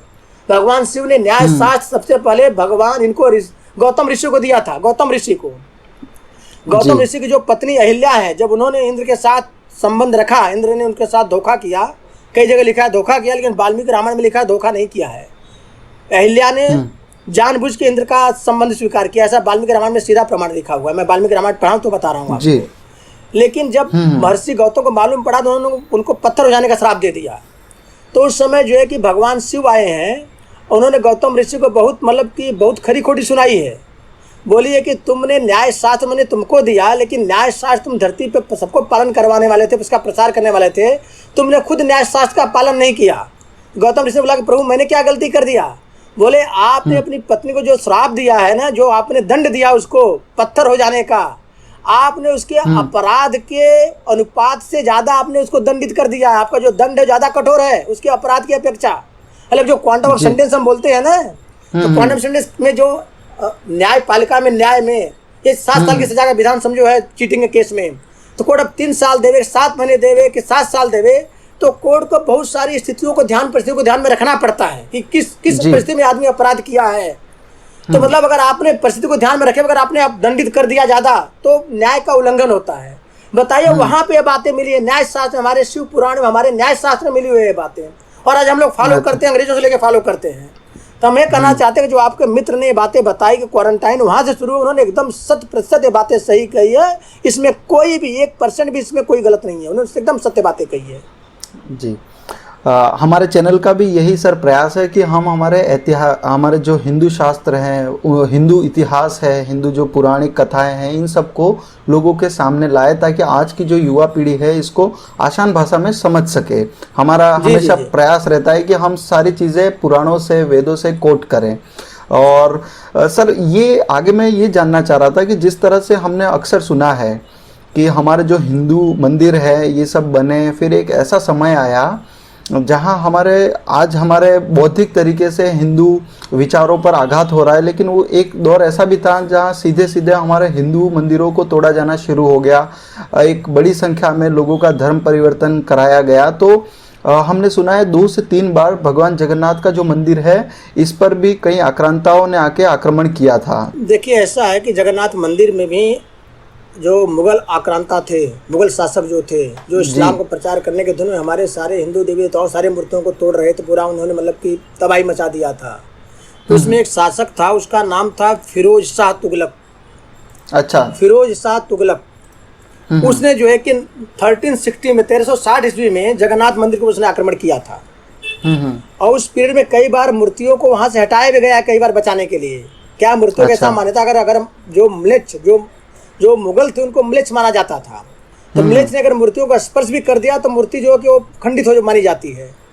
तो उसको बचाने के लिए कई बार मूर्ति को वहां से हटाया भी गया है। तो 1360 में फिरोज शाह तुगलक ने यहाँ पे आक्रमण किया हुआ था। और कहीं न कहीं कुछ प्रमाण मिला, एक दो हिंदू राजाओं का भी प्रमाण मिला है, कहीं लिखा गया एक दो हिंदू राजाओं भी इस तरह का बदतमीजी करने की कोशिश किए थे। अच्छा। लेकिन मुगल शासक में तुगलक फिरोज शाह ने ऐसा काम किया था। जगन्नाथ मंदिर की बात करो, जो वहाँ का कोणार्क का मंदिर है, उसके ऊपर दूसरे राजा ने किया था, मुगल शासक ने किया था। अच्छा। तो हुआ है अटैक, इसके ऊपर हुआ है, इसमें दो राय नहीं है। अच्छा, ये जो वर्तमान में मंदिर है, ये कब अपनी मूल रचना में आया? क्योंकि हमने सुना है देखिए, कि ये मंदिर की मूल रचना जो आई है मेरे ख्याल से सन 1161 में। अच्छा। एक राजा वहाँ पे जो उसमें के मतलब कि गंग वंश का उसमें राज्य चलता था, वहाँ पे गंग वंश का राजाओं का। तो उसमें अनंत वर्मन नाम के एक राजा हुए, तो उन्होंने इस मंदिर का सब कुछ किया था, जीर्णोद्धार बोलिए, स्थापना बोलिए। देखकर अगर आप ब्रह्म पुराण को अगर मानिए तो इस मंदिर की पहले स्थापना तो राजा इंद्रदुम्न ने किया था, सतयुग में किया था। जी जी। लेकिन अगर आज के युग के हिसाब से अगर आप मानने चलिए तो 1160 में अनंत वर्मन राजा जो गंग वंश का राजा था, उसने जो है कि उन्होंने इसको बनवाया था, अनंत वर्मन ने बनवाया था। और उन्होंने इसको इस तरह से बोलो जीर्णोद्धार किया था, जो कुछ बोल लीजिए आप, बनवाया जीर्णोद्धार किया था। तो उस समय था ये मंदिर का करीब 885, क्या इससे भी ज़्यादा इसका इतिहास पुराना है। अगर मान लें, अगर आप अनंत वर्मन का अगर मान लें आप, तो राजा अनंत वर्मन का। अमूमन होता है कि हमारे हिंदू मंदिरों में जो भगवान जगन्नाथ, जैसे भगवान जगन्नाथ मंदिर की बात करें, सोमनाथ के मंदिर की बात करें, तो ये पूरा मंदिर परिसर होता है जहाँ दूसरे भी भगवानों की मूर्तियाँ स्थापित होती है। तो इस मंदिर का परिसर किस तरह से है? यहाँ कौन कौन से और भगवान विराजमान है? और यहाँ की खासकर मैं जानना चाहूँगा कि यहाँ की पूजा पद्धति किस तरह से है? देखिए, मैं यहाँ की पूजा पद्धति की बात मैं आपको बड़ा रहस्यमय बात एक बता रहा हूँ। ये मैं भक्तमाल जो ग्रंथ है ना, वहाँ से लेके आपको बता रहा हूँ। भक्तमाल ग्रंथ बड़ा प्रामाणिक ग्रंथ है। भक्तमाल की रचना किया था एक नाभादास करके, भगवान परम भक्त हुए थे नाभादास। कोई और नहीं था, ब्रह्मा जी नाभादास बन के आए थे। जो ब्रह्मदेव ब्रह्मा जी है ना, ब्रह्मा विष्णु महेश, भगवान ब्रह्मदेव ब्रह्मा जी नाभादास बन के धरती पर आए, उन्होंने भक्तमाल की रचना की है। जो भगवान जगन्नाथ का जो मंदिर बता रहा हूँ मैं आपको, भगवान जगन्नाथ का एक नाम है पतित पावन। समझे ना, इनका एक रूप है पतित पावन, पतितों का पावन करने वाले। तो इनकी मैं कहानी बता रहा हूँ एक आपको कि मंदिर की पूजा पाठ का कैसे भगवान जगन्नाथ कितने दयालु दयावान है। इनकी पूजा में अगर कोई त्रुटि भी होती है तो कैसे क्षमा करते हो, आपको मैं कहानी बता रहा हूँ। ये आपने सुना होगा, हमारे हिंदू धर्माचार्यों में जो 4 संप्रदाय हमारे यहाँ माना जाता है, 4 संप्रदाय। वैष्णव संप्रदाय में 4 संप्रदाय माना जाता है। श्री संप्रदाय माना जाता है, उसके बाद रुद्र संप्रदाय है, कुमार संप्रदाय है, और एक जो है ब्रह्म संप्रदाय है। 4 संप्रदाय है। तो श्री संप्रदाय में जो महान आचार्य हुए थे, ये रामानुजाचार्य एक हुए थे, दक्षिण भारत में पैदा हुए थे, जहाँ राजीव गांधी की हत्या हुई है ना, जहाँ पे हत्या हुई थी राजीव गांधी की, हाँ। उसी गांव में 1016 ईस्वी में रामानुजाचार्य करके महान संत पैदा हुए थे, हिंदू संत हुए थे, आचार्य हुए थे रामानुजाचार्य जो थे उनका नाम है रामानुजा, मतलब राम के अनुज। तो जो बलदाऊ जी हैं, या जो शेषनाग जी हैं, या जो लक्ष्मण जी हैं, रामानुज राम के अनुज, तो लक्ष्मण जी ही रामानुजाचार्य के रूप में अवतार लिए थे। अच्छा, बता रहा हूँ। तो उन्होंने जो है कि 1100-1600 ईस्वी, उनकी बड़ी लंबी और भी कहानी, मैं डीप में नहीं जाऊँगा, उनका बस थोड़ा मैं बता रहा हूँ। तो लक्ष्मण जी के अवतार, लक्ष्मण जी थे, शेषनाग जी थे वो, रामानुजाचार्य जी। तो वो क्या था, जब उन्होंने क्या है कि उन्होंने पैदा हुए भारत, दक्षिण भारत में, लेकिन भक्ति का प्रचार करने के लिए उत्तर भारत में आए थे वो। तो उन्होंने फिर उससे उनका जब समय आया तो पूरे देश में उनका बड़ा एक साम्राज्य उनका छा गया था, रामानुजाचार्य संप्रदाय का। तो रामानुजाचार्य क्या थे, भगवान की 65 पूजा पद्धति को बड़ा महत्व देते थे। तो उन्होंने देश के सारे मंदिर, सारे धामों में अपने 11,000 शिष्यों को लेकर के उन्होंने भ्रमण किया है। अब इसमें एक इंटरेस्टिंग कहानी आपको मैं और बता देना चाहता हूँ कि तिरुपति का बालाजी मंदिर हम लोग आपने सुना है ना, उनको आज विष्णु भगवान हम लोग मानते हैं ना। लेकिन बता रहा हूँ, संत रामानुजाचार्य के होने के पहले बालाजी मंदिर की पूजा भगवान कार्तिकेय मान के की जाती थी। अच्छा। बालाजी जो मंदिर है ना, वो भगवान कार्तिकेय उनको माना जाता था। अच्छा। भगवान कार्तिकेय मान के उनकी शैव पद्धति से जो शिव जी की पूजा होती है ना, उस पद्धति से उनकी, देखो वैष्णव पद्धति शैव पद्धति में पूजा का फर्क है। तो जी। उनकी शैव पद्धति से पूजा होती तो उनके ऊपर तेल वगैरह चढ़ाया जाता था, उनको कार्तिकेय माना जाता था उस समय। अच्छा। तो क्या हुआ कि ये भगवान जो रामानुजाचार्य जी थे, महर्षि रामानुजाचार्य ऋषि जो आचार्य थे, तो इनको भगवान बालाजी ने रात में एक दिन स्वप्न दिया कि बोला, रामानुजाचार्य जी हमारी पूजा है, लोग विष्णु न मान के, यहाँ के लोग हमको कार्तिकेय मान के, शिव भगवान के पुत्र मान के हमारी पूजा करते हैं। तुम यहाँ पे आओ और हमारी जो पूजा पद्धति यहाँ पे बदलवाओ। तुम इनको बोलो कि हम विष्णु हैं, हम कार्तिकेय नहीं हैं, तो हमारी वैष्णव पद्धति से पूजा होनी चाहिए। और उन्होंने स्वप्न में आदेश दिया रामानुजाचार्य भगवान को। तो रामानुजाचार्य ने क्या किया, काशी से, मतलब बनारस से काशी, उस समय काशी में थे, काशी से अपने 11,000 शिष्यों को साथ में लेकर पैदल यात्रा करके 6 महीने के बाद तो इन्होंने दक्षिण भारत में इन्होंने पहुँचा है वहाँ पे। अब पहुँचा तो वहाँ के उस समय तक, उसमें क्या हुआ था, रामानुजाचार्य का पूरे भारत में इनकी कीर्ति फैल चुकी थी रामानुजाचार्य की। तो वहाँ के राजा को आदेश दिया, तिरुपति के राजा को, वहाँ के बालाजी के वहाँ के राजा को आदेश दिया, वहाँ का जो शासक था उसको बुलवाए, बोले कि तुम एक काम करो, इस मंदिर में भगवान विष्णु भगवान हैं, इनकी पूजा कल से तुम शैव पद्धति से बंद करो, जो तेल वगैरह चढ़ाते हो तुम लोग, अपने सारे पुरोहितों सारे पुजारी बोलो कि कल से इनकी पूजा वैष्णव पद्धति से किया जाए, ये विष्णु भगवान है। अब राजा तो बड़ा आश्चर्य पड़ गया। राजा बोला कि गुरुदेव आपकी बात मैं टाल नहीं सकता हूँ, लेकिन यहाँ सैकड़ों साल से हमारे जो पुरोहित है, हमारे जो गुरु है, हमारे जो पुरोहित है, हमारे यहाँ के जो ब्राह्मण हैं, इनको शिव भगवान को पुत्र मान के पूजा करते हैं, हमारी बात तो मानेंगे नहीं। अगर मैं बोलूँगा तो यहाँ तो अराजकता पर हमारा विरोध लोग करेंगे, और मैं अपने पुरोहित का, अपने गुरुओं का, यहाँ के लोगों का मैं विरोध नहीं कर सकता। तो बोले एक काम करो, उनको बुलाओ, मैं सबको समझाता हूँ।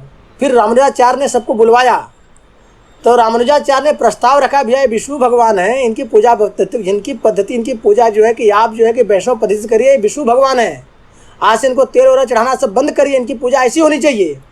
तो वहाँ के जितने ब्राह्मण थे, उनके पुरोहित लोगों ने सब मना कर दिया, बोला नहीं, हम आपकी बात क्यों माने, ये विष्णु नहीं, हम इनको कार्तिकेय मानते हैं। तो रामानुजाचार्य भगवान बोले कार्तिकेय अगर मानते हो तो देखो मूर्ति में आपने देखा विष्णु भगवान के, तिरुपति बालाजी की मूर्ति अगर आप देखिए तो वहाँ पे उनके हाथ में कोई शस्त्र नहीं है, कोई भगवान ने कोई गदा, शंख, गदा, पद्म नहीं उनके हाथ में नहीं है। आपने देखा होगा जो भगवान की तिरुपति बालाजी की मूर्ति है। तो इन्होंने दिया कि भाई इनको आप कार्तिकेय मानते हो, कार्तिकेय तो इनके हाथ में एक भी अस्त्र शस्त्र नहीं है। कार्तिकेय जो होता है वो खड्ग होता है और क्या होता है, वो सब परसा वगैरह होता है ना, कार्तिकेय भगवान जो अस्त्र होता है एक भी इनके हाथ में नहीं है। तो वहाँ के पुजारी लोग बोले, ब्राह्मण लोग, ये बताइए कि आपके विष्णु भगवान की तो कोई इनके हाथ में चिन्ह नहीं है, तो विष्णु कैसे मान लेवे? अगर आप कार्तिकेय नहीं मानते तो विष्णु कैसे मान लेवे? तो वहाँ पे धर्म सभा हुई और डिसाइड हुआ कि इस मूर्ति में, ये डिसाइड हुआ कि इस मंदिर में विष्णु भगवान के सारे आयुध, शंख, चक्र, गदा, पद्म बना कर रख दिया जाए, और साथ में कार्तिकेय भगवान के भी आयुध बना के रख दिया जाए मूर्ति में, और मंदिर के अंदर जो विग्रह जहाँ पे है वहाँ पे रख दिया जाए, और दरवाज़ा बंद कर दिया जाए, और रात भर वहाँ पहरा दे रहेगा। और दोनों संप्रदाय, जो कार्तिकेय मानते हैं उनको वो लोग अलग मंडली लगा के, और जो विष्णु मानते हैं रामानुजाचार्य अलग मंडली लगा के भगवान का संकीर्तन करेंगे। और जो दिन में जो है कि जब सुबह दरवाज़ा खुलेगा मंदिर में, भगवान के हाथ में, मतलब जो भगवान का विग्रह है, जो अस्त्र भगवान के हाथ में होगा वही उनको माना जाएगा। अगर कार्तिका अस्त्र कार्तिकेय माना जाएगा, अगर शंख, चक्र, गदा, पद्म के हाथ में होगा तो इनको विष्णु माना जाएगा। तो रात को फिर जैसे ही हुआ वहाँ पे संकीर्तन चालू हो गया। 12 बजे जब रात हुआ है तब भगवान विष्णु ने जो है कि श्री हरि विष्णु ने रामानुजाचार्य को आके मन में उनको बोले कि आप देख क्या रहे हो, मैं तो वहाँ मूर्ति रूप में हूँ, मैं तो मर्यादा में बधा, मैं मूर्ति रूप में हूँ, मैं अपने हाथों से अस्त्र शस्त्र नहीं ले सकता अपने हाथ में। तुम हमारे मंदिर में आओ, हमारे हाथों में अस्त्र दो, हमारा शंख, चक्र, गदा, पद्म, नहीं तो क्या होगा, नहीं तो हमको तो हम कैसे ले सकते हैं। तो रामानुजाचार्य बोले प्रभु आप अगर मर्यादा में, तो मैं भी मर्यादा में हूँ, मैं भी मनुष्य रूप में आया हुआ हूँ, तो मैं तो यहाँ भजन कर रहा हूँ, मैं कैसे मंदिर में आऊँगा, पहरा लगा हुआ है। अच्छा। तो भगवान उनको संकेत दिया, बोले आप भी, आप शेषावतार हो, आप शेषनाग हो, आप एक रूप में वहाँ पे रहिए, दूसरे रूप में यहाँ पे आ जाइए, हमारे अंदर आ जाइए।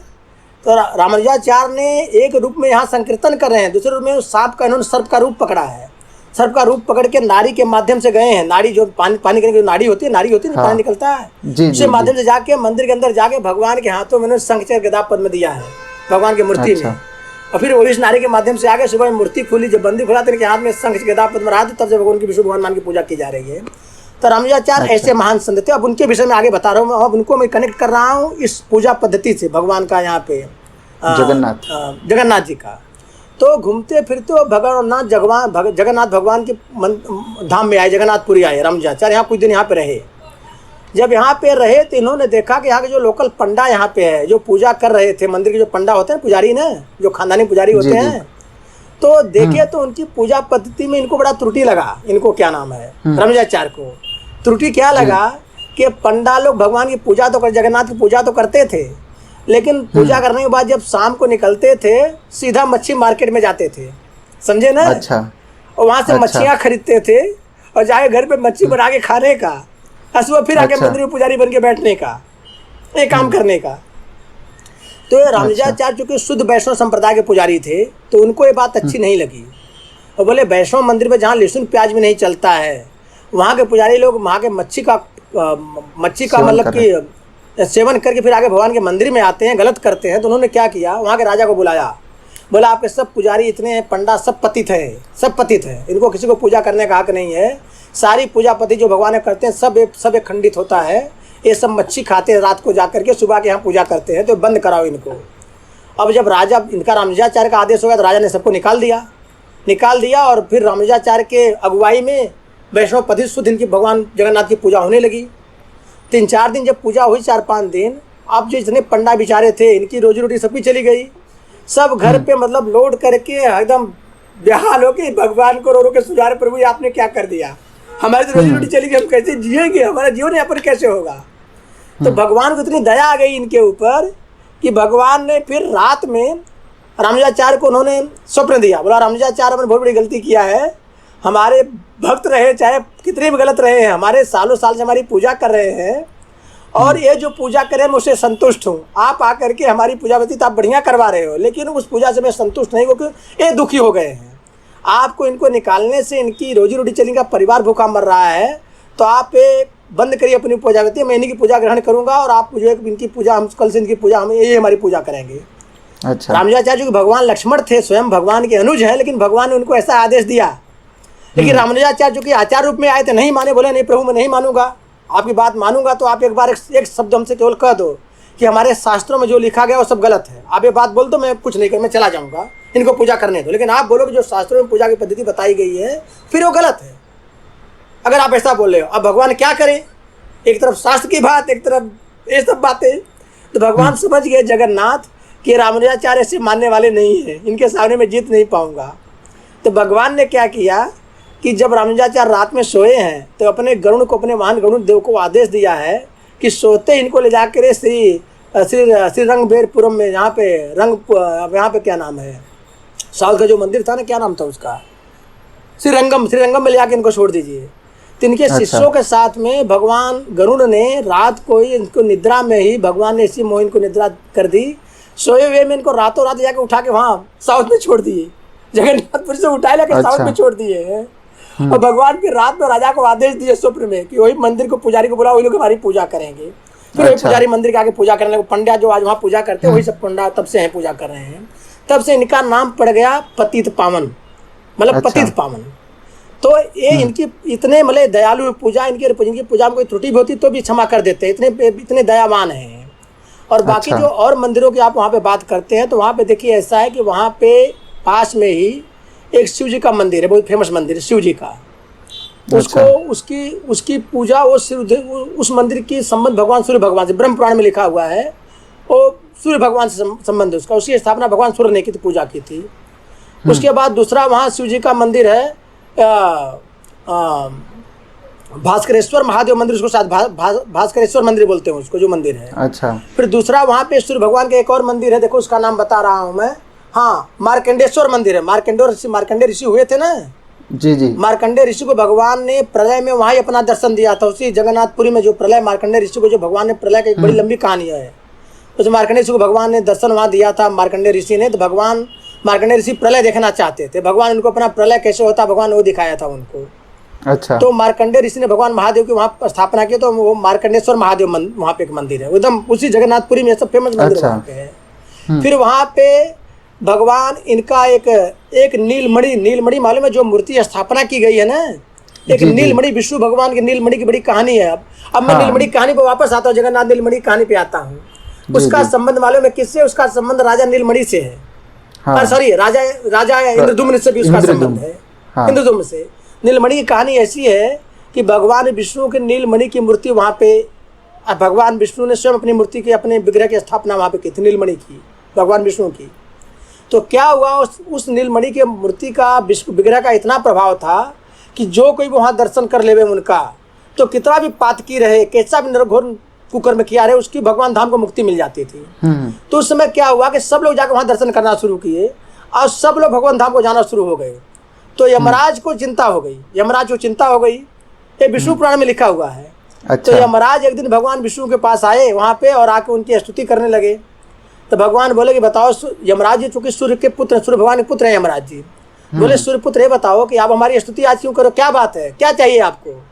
बोले प्रभु मैं आपके पास आया हुआ, इसके लिए आया हुआ कि आपका जो पुरुषोत्तम क्षेत्र में जो आपकी नीलमणि की जो मूर्ति है, जो आपका विग्रह है, उसका इतना प्रभाव है कि दर्शन कर करके लोग जो आपके धाम को आ रहे हैं, आपके धाम को आ रहे हैं प्रभु, तो हमारा तो कारोबार ही, हमारा तो व्यवसाय बंद हो गया है। जब लोग आएगा नहीं तो मेरा व्यवसाय कैसे चलेगा, मेरी महत्ता क्या रहेगी? अच्छा। तो आप अपनी इस मूर्ति को समेट लीजिए, आप विग्रह को समेट लीजिए। तो उनकी बात को मान करके भगवान ने फिर उसको बालू से समेट लिया है, नीलमणि को। अच्छा। फिर उस नीलमणि का दर्शन राजा इंद्रदुम्न को हुआ है।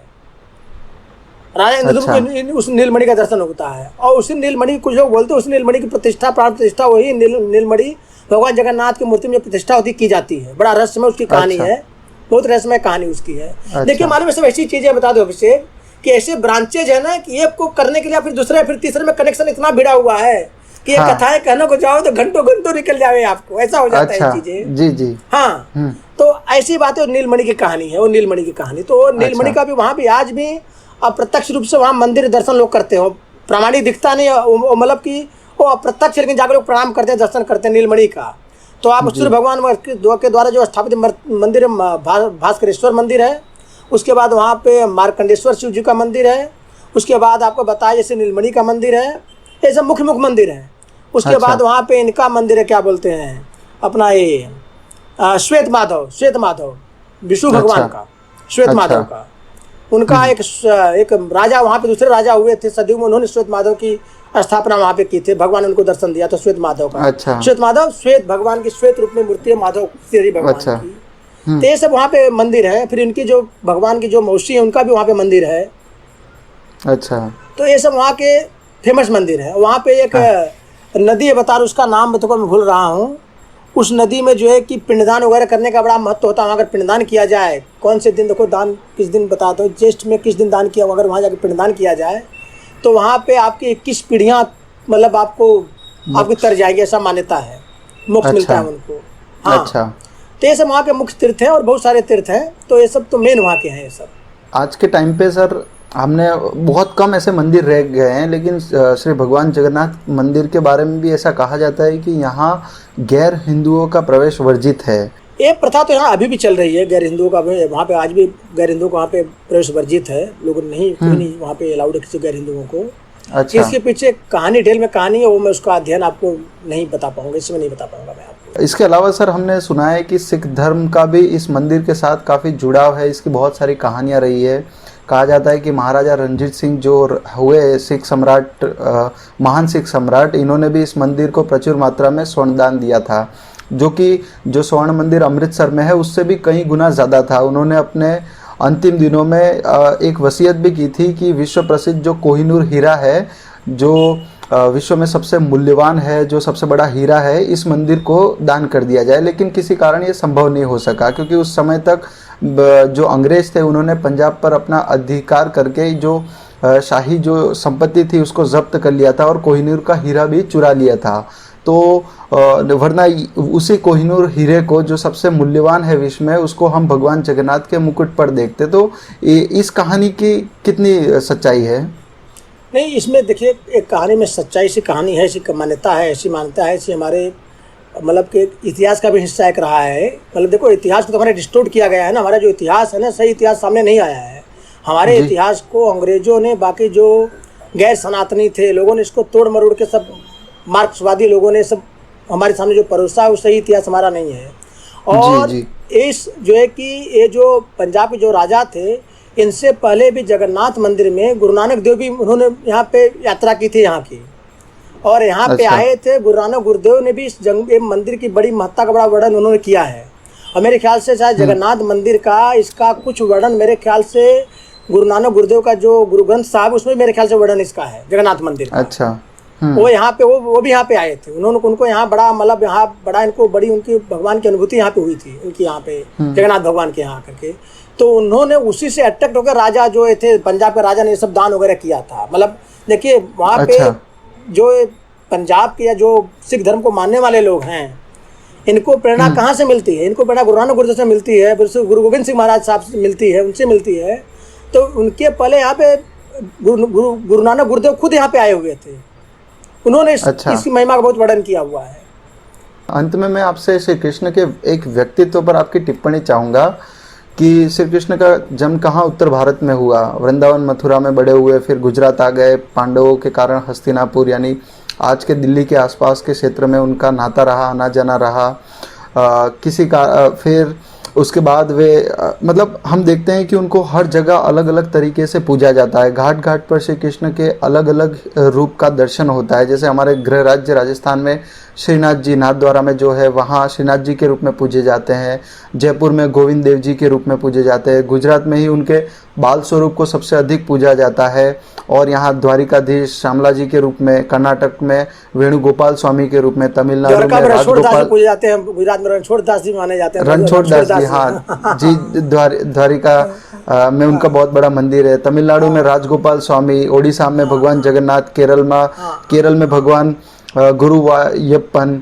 और मतलब एक व्यक्ति और इनके असंख्य स्वरूप। तो कैसे देखते हैं आप श्री कृष्ण के पूरे चरित्र को? देखिए बता दो अभिषेक, कृष्ण भगवान का चरित्र तो ऐसा बता दूँ आपको। कृष्ण भगवान पूर्ण पुरुषोत्तम थे, पूर्ण पुरुषोत्तम। देखिए भगवान के जितने अवतार हुए हमारे शास्त्रों में पुराणों में जो बताया गया है, ऐसे मुख्य जो 10 अवतार हैं, ऐसे तो 22 अवतार 24 अवतार बताए जाते हैं। जी जी। लेकिन ये 24 अवतारों को अगर हम पकड़ लें, 24 अवतारों में भी आपको गिना सकता हूँ, लेकिन 24 अवतारों में इनका मेन 10 अवतार मैं बता रहा हूँ। मेन जो अवतार है, जैसे इनका पहला अवतार था मत्स्य का अवतार था, मछली का। बाद में कच्छप अवतार, उसके बाद फिर उन्होंने बराह अवतार लिया है, बराह का, सुअर का। उसके बाद फिर उन्होंने क्या नरसिंह अवतार लिया है, जो मुख्य अवतार बता रहा हूँ।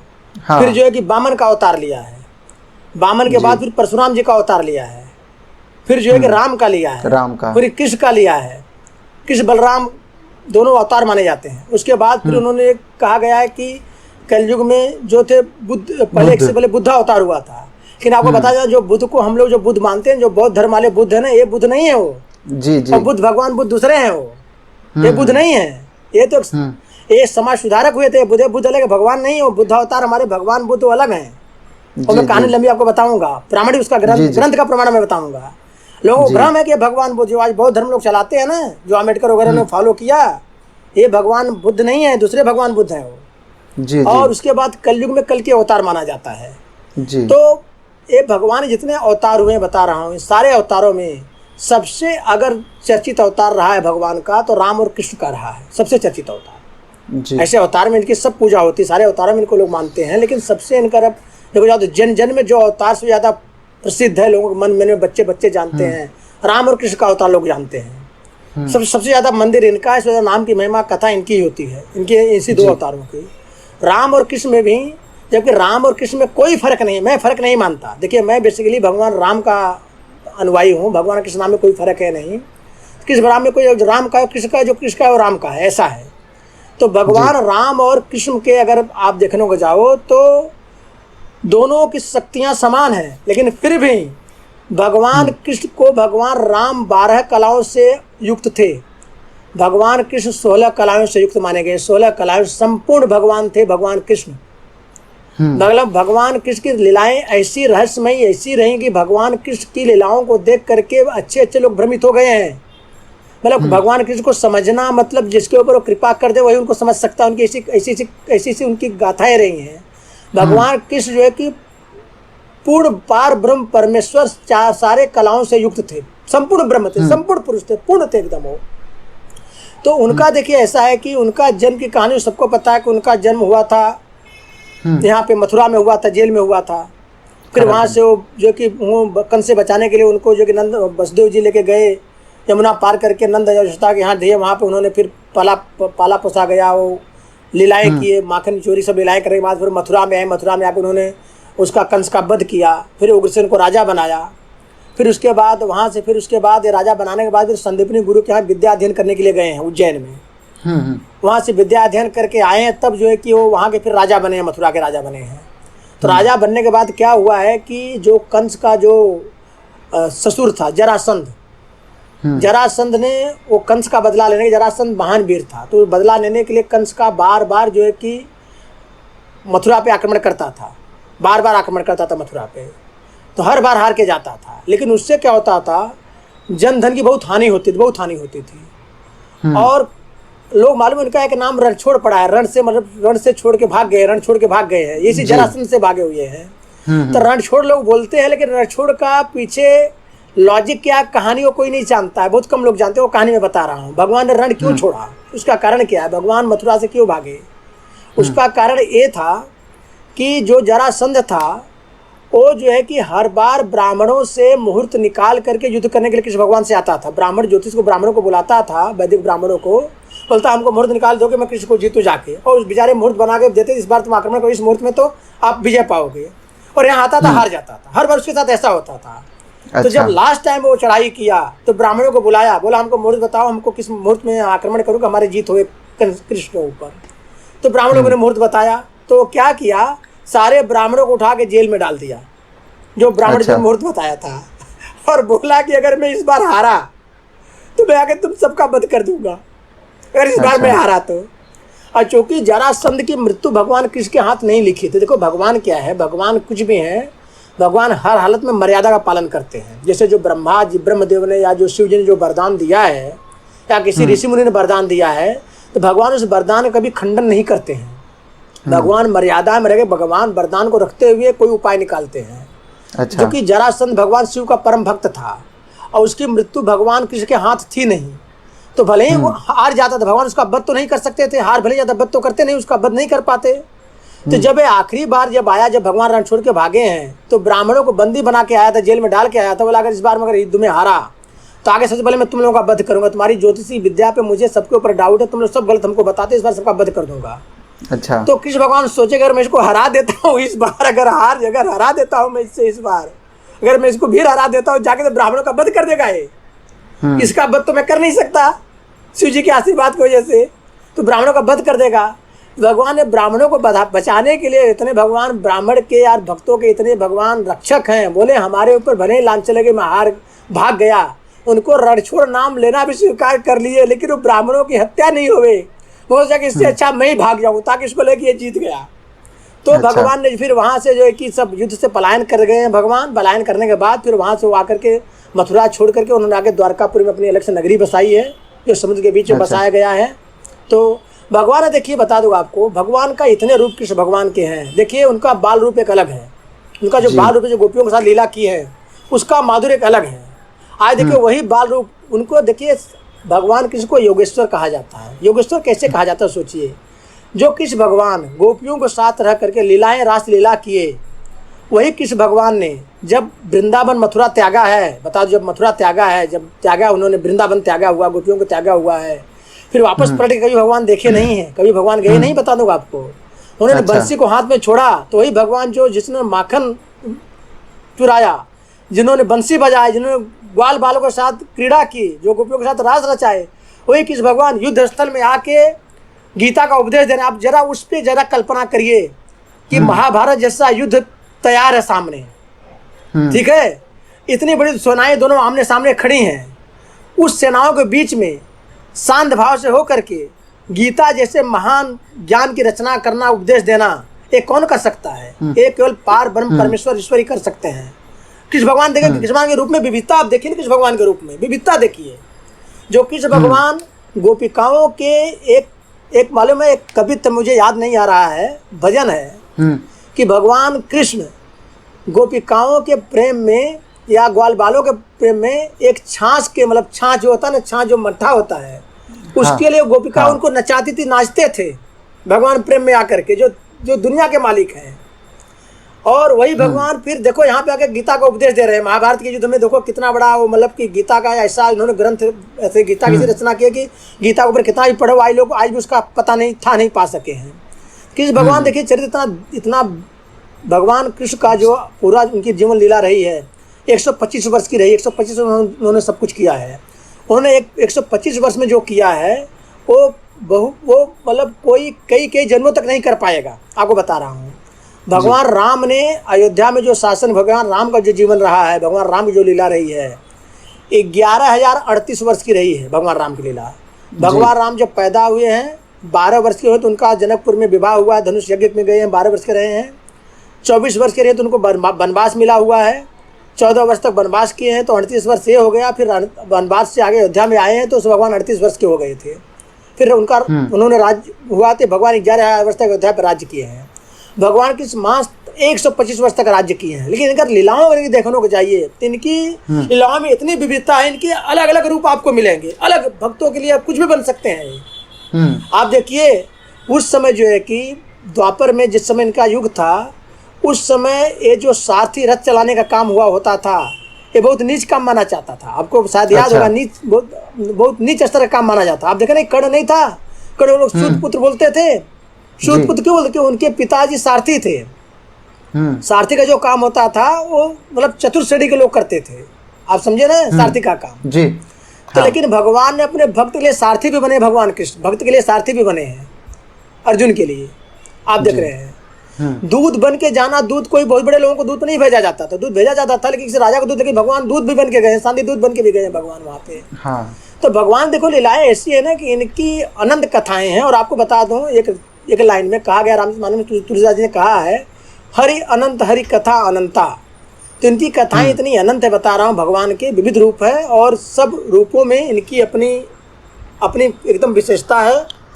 और सबका कहीं नहीं सारे रूप का समय किसी के भक्त से आपको बता देना चाहते इतने रूप इन्होंने पकड़े हैं। सब किसी के भक्त के कारण इन्होंने पकड़ा, सब भक्तों के कारण रूप पकड़े हैं, सारे रूप का इनके सब भक्तों के कारण। अच्छा सर खूब खूब धन्यवाद। सर खूब खूब धन्यवाद। और भगवान कृष्ण को हाँ सर बिल्कुल भगवान कृष्ण को बता दो समझना। ये आदमी जितना भी पढ़े उनके विषय में उनका ऐसा जीवन चरित्र रहा, जितना पढ़े उतना कम ही आपको लगेगा, उतना कम लगेगा। आपको बता रहा हूँ उसका कोई पार नहीं मिलेगा। इतना उनका चरित्र रहा है, इसी तरह का चरित्र रहा है। आप बताओ जैसे उन्होंने जो गोपियों के साथ उन्होंने जो रास रचाया था, गोपियों के साथ जो रास उन्होंने रचाया था, आपको बता दो जिसको ज्ञान नहीं गोपी के साथ जो रास रचाया था भगवान ने, उसको लोग कई बार अश्लील क्रियाओं से जोड़ते हैं लोग। आप समझे ना, उसको काम वासना से जोड़ते हैं। ये जो रास था ये कोई काम वासना वाला रास नहीं था। रास में जो गोपिकाएं थी वो कौन थी? वो गोपिकाएं जो रामावतार में ऋषि मुनि सब थे, जितने महर्षि ऋषि मुनि थे, तपस्वी थे, वही गोपिकाएं बने थे। क्या हुआ है वाल्मीकि रामायण में लिखा गया है कि भगवान राम जब वनवास को गए हैं तो जब दंडक वन में गए हैं तो दंडक वन में उनका वहाँ बहुत सारे ऋषि मुनियों से उनकी मुलाकात हुई है। तो ऋषि मुनि ऐसे ऐसे रहे जो हजारों वर्ष तक तपस्या करें, घनघोर तपस्या कर रहे हैं, कई तरह की तपस्याएं कर रहे हैं। तो जितने ऋषि मुनि थे भगवान राम को जब देखे हैं तो इनका स्वरूप देख करके ऋषि मुनि थे इतने मोहित हो गए भगवान राम का स्वरूप देख करके, भगवान राम की सुंदरता को देख इतने मोहित हो गए कि सबके अंदर एक भावना ऐसी आ गई। आपको शायद पता होगा जो भक्ति भावना, जो भक्ति मार्ग होता है, इसमें भगवान को प्राप्त करने के लिए कई सारे आपके पंथ हैं। जैसे मान लो कोई भगवान को वात्सल रूप में, वात्सल भाव से पूजा करता है, वात्सल मतलब पुत्र के रूप में, जैसे यशोदा भैया ने किया था, या आज बहुत लोग करते हैं। जो बाल गोपाल आपने देखा, लाडू गोपाल जो घर पे रखते हैं लोग, वात्सल भाव से पूजा करते हैं। दूसरी पूजा की पद्धति दास भाव से, दास भाव जैसे हनुमान जी किए थे, भगवान शिव किए थे, दास भाव। साक्य भाव होता है, साक्य भाव से अर्जुन ने किया था, सखा माना था, उनको दोस्त माना था। ग्वालों ने किया था, ग्वालों उनको दोस्त सखा माना था। ऐसे एक दाम्पत्य भाव होता है, दाम्पत्य भाव मतलब भगवान को देख के आपको दंपति के अनुभव होगा, आपको उनको अपना प्रीतम आप मानो। तो जो जितने ऋषि मुनि दंडक वन में थे, तपस्वी थे, वो भगवान राम को देख के उनके अंदर ऐसी भावना आ गई कि वो हमारे प्रियतम होते हैं, मैं इनकी पत्नी होती तो कैसा होता। आप समझे ना, सारे ऋषि मुनि के अंदर ये भावना आ गई। तो भगवान समझ गए, भगवान ने बोला, भगवान भक्त वत्सल है, तो भगवान राम ने बोला कि देखिए ऐसा है कि मैं तो इस समय मर्यादा पुरुषोत्तम के रूप में जन्म लिया हूँ, अवतार लिया हूँ, तो मैं तो एक नारी व्रत रहूंगा, लेकिन आप सबकी सारी मनोकामनाएं मैं द्वापर में पूरा करूंगा, मैं कृष्ण के रूप में अवतार लूंगा, मैं सबकी आपकी सबकी इच्छा पूरी करूंगा। वही ऋषि मुनि गोपिकाएं बन के आए हैं। और यहाँ पे अच्छा। कोई काम वासना नहीं रही है। आपको बता रहा हूँ, जितनी गोपिकाएं थी, गोपिकाएं फिजिकल फॉर्म में अपने घर में सब थी। कोई रासलीला में फिजिकल फॉर्म में नहीं आई है, सब आत्मा से आई हैं, फिजिकल में यहाँ पे आई हैं गोपिकाएं। कोई गोपिकाएं अपने जो भगवान ने बंसी बजाए हैं रासलीला करने के लिए, गोपिकाएं जब आना चाहिए हैं तो उनके घर वालों ने सबको अपने घर में बंद कर दिया है। घर से बाहर नहीं निकल पाई हैं, उनके पति ने, किसी के बाप ने, किसी के भाई ने, सबको बंद कर दिया, तुम नहीं जा सकती हो। तो वो अपनी आत्मा से यहाँ पे आई हुई हैं और फिर यहाँ पे मूर्त रूप भगवान की कृपा से पकड़ ली है यहाँ पे आकर के उन्होंने। अच्छा।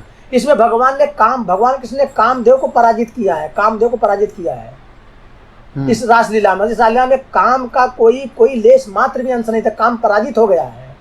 और काम को पराजित करने के लिए भगवान कृष्ण ने भगवान शिव को साधन बनाया। शिव भगवान को, जो बंसी भगवान की है ना, जो बंसी बांसुरी है ना, भगवान शिव है। भगवान शिव बंसी बने हैं। अब भगवान शिव को माध्यम क्यों बनाया भगवान ने कामदेव को हराने के लिए, कि जब सती माता के होने के बाद उनका सती जो थी, उनको जो उनका अग्नि में उनका जो जल गई थी, भगवान शिव तपस्या में चले गए थे ना। जब पार्वती हुई तो पार्वती जी से विवाह करने के लिए देवताओं ने कामदेव को भेजा, इनका भंग करने के लिए तपस्या। कामदेव ने भगवान शिव की तपस्या भंग किया है, तो भगवान शिव ने उसको देखा है, तीन नेत्र खोल दिया तो वो भस्म हो गया है। तो भगवान ने सोचा कि कामदेव हमारे भगवान शिव, जो भगवान विष्णु के, भगवान कृष्ण, भगवान राम के परम भक्त है भगवान शिव। भगवान शिव को परम वैष्णव, सबसे बड़ा वैष्णव भगवान शिव को माना जाता है। भगवान शिव परम वैष्णव है। तो भगवान कृष्ण ने सोचा कि कामदेव ने हमारे भक्त को तकलीफ दिया है, तो अपने भक्त को माध्यम बनाऊंगा इसको हराने के लिए। अच्छा। तो भगवान कृष्ण ने बंसी को, शिव जी को बंसी बनाया है। शिव जी जो बंसी भगवान शिव है वो। अच्छा।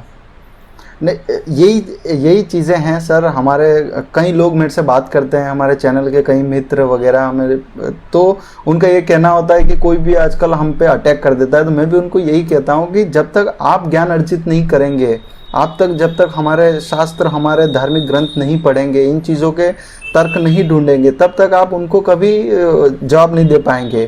क्योंकि हमारे भगवान जो हुए, कि इन अवतारों में हुए, उनके लीलाओं का स्तर कहीं ऊंचा था। तो हमारा बौद्धिक स्तर उस लेवल पे पहले होना चाहिए, ताकि हम उन चीज़ों को समझ पाएँ। हाँ, अज्ञानता में कोई भी आज हम पे हमला कर सकता है, लेकिन उसको समझाने के लिए हमको उस स्तर पे पहुंचना पड़ेगा।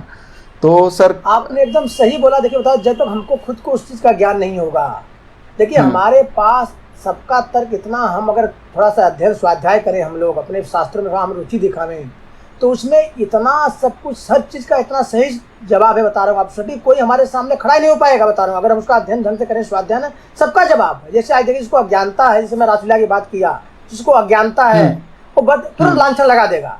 लेकिन होता क्या, जो समझ रहा है वो तुरंत दबाव देकर चुप करा सकता है। तो आपने सही बोला कि जब तक हम उसका अध्ययन नहीं करेंगे, स्वाध्याय नहीं करेंगे, तो हम जवाब नहीं दे पाएंगे। जी, हमारे चैनल का यही प्रयास है कि हम इन चीज़ों को लोगों तक रखें। अगर वे अध्ययन नहीं भी कर रहे हैं तो भी हम उनको एक वीडियो फॉर्मेट में ये सारी जानकारियाँ उन तक पहुँचाएं। और आज के सर इस सेशन में आप हमारे साथ जुड़े, बहुत सारी आपने नई जानकारियों को हमारे सामने रखा। हमें उम्मीद है कि हमारे दर्शक भी इसे काफ़ी पसंद करेंगे। और ये हमारे लिए बहुत एक दुर्लभ अनुभव था कि एक जो व्यक्ति है, जो धार्मिक भी उनके पास ज्ञान है और एक लीगल भी एक्सपेक्ट से, हम दोनों तरीके से इस पूरी चीज़ को, आज के विषय को समझ पाए। हमसे जुड़ने के लिए सर आपका बहुत बहुत शुक्रिया। हमें उम्मीद है कि आपका आशीर्वाद इसी तरह से बना रहेगा, हमेशा रहेगा। और मैं भी आपको धन्यवाद देता हूँ कि आपने मुझे अवसर दिया इतना कुछ कहने सुनने के लिए, आपके सामने बातों को रखने के लिए। और आप बहुत बड़ा आप काम करें। और आप समझे कि हिंदू समाज, सनातन धर्म की बड़ी सेवा आप कर रहे हैं, बहुत आप उपकार भी करें सनातन धर्म के ऊपर। आप जो इस तरह से चीज़ को बढ़ा रहे हैं, बता रहा हूँ आपको, आप एक बहुत ही अच्छा काम अभिषेक करें। इसके लिए मैं आप बहुत बहुत बधाई के पात्र है। और मैं कभी भी, जब मेरी जरूरत पड़ेगी, मैं आपके लिए कभी भी, जब भी बोलोगे, मैं आपके लिए खड़ा रहूँगा और आ जाऊँगा मैं आपके लिए।